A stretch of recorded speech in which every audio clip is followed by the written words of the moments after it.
about that maneuver that's called a sit and spin. Very easy to perform.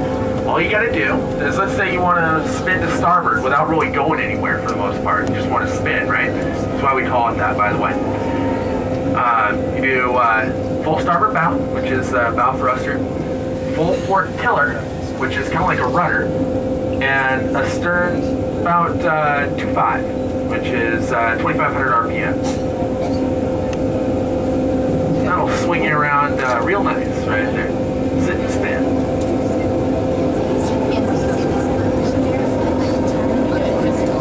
That bow thruster also gives us the ability to move laterally or side to side. We call it crabbing. That's the way a crab moves. So very versatile. This little submarine here.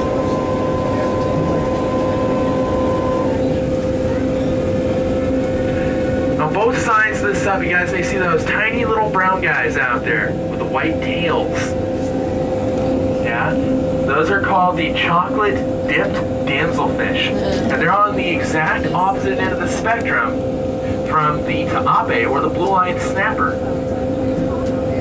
I'm sure you guys can probably guess how they got their name, right?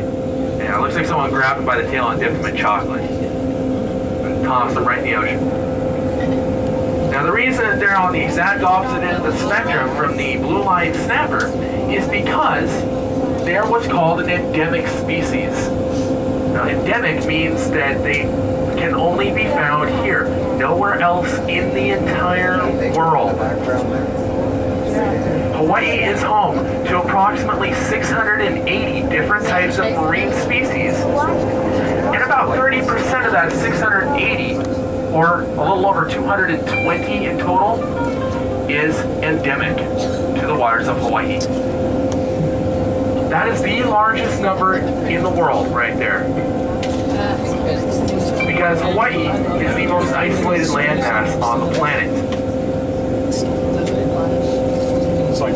We also do have quite a large number of indigenous marine life as well, which of course means that it originated here, but now it lives and grows in other places around the world as well. A good example of that is the yellow tang, or in Hawaiian, lau I pala, or swimming tea leaf. So these guys, of course, if you've seen an aquarium before, you've probably seen one of these. They're all yellow in color, really bright yellow color. They have a little white spot right by their tail on each side. Very popular in the aquarium fish trade.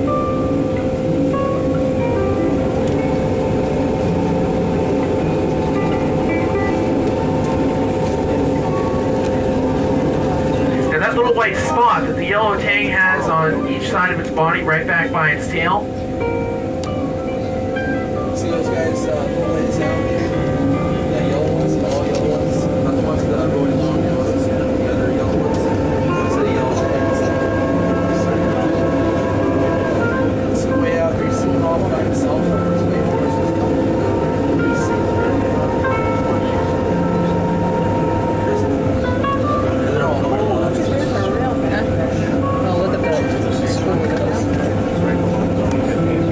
Oh yeah, that's another great idea for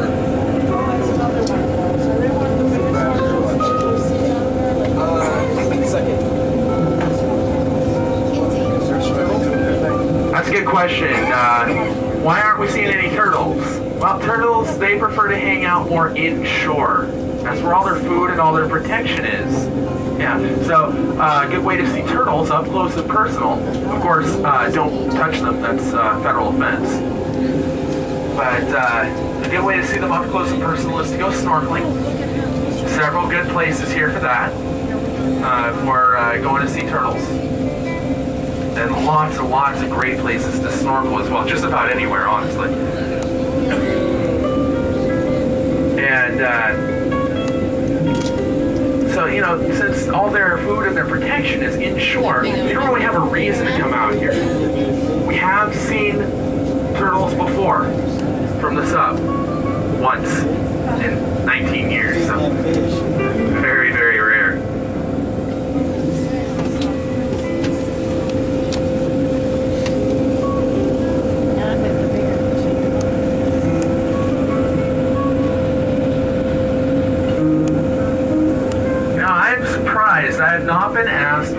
inevitable questions yet.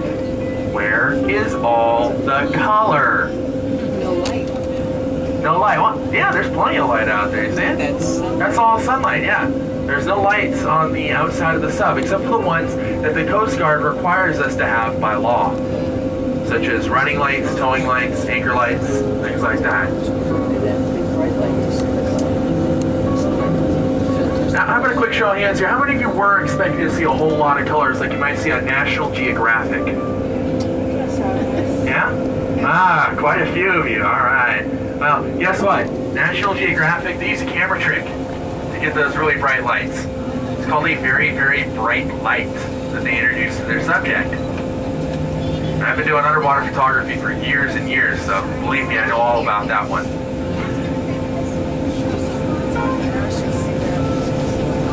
Yeah, because it's really bright light.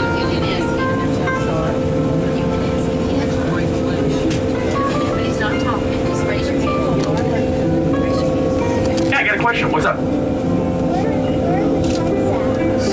The other inevitable question. Hey, Uncle, we gonna see a shark? Probably not, unfortunately. It's very, very rare that we get to see sharks in the sub. It's about once every 3 to 4 months is the average.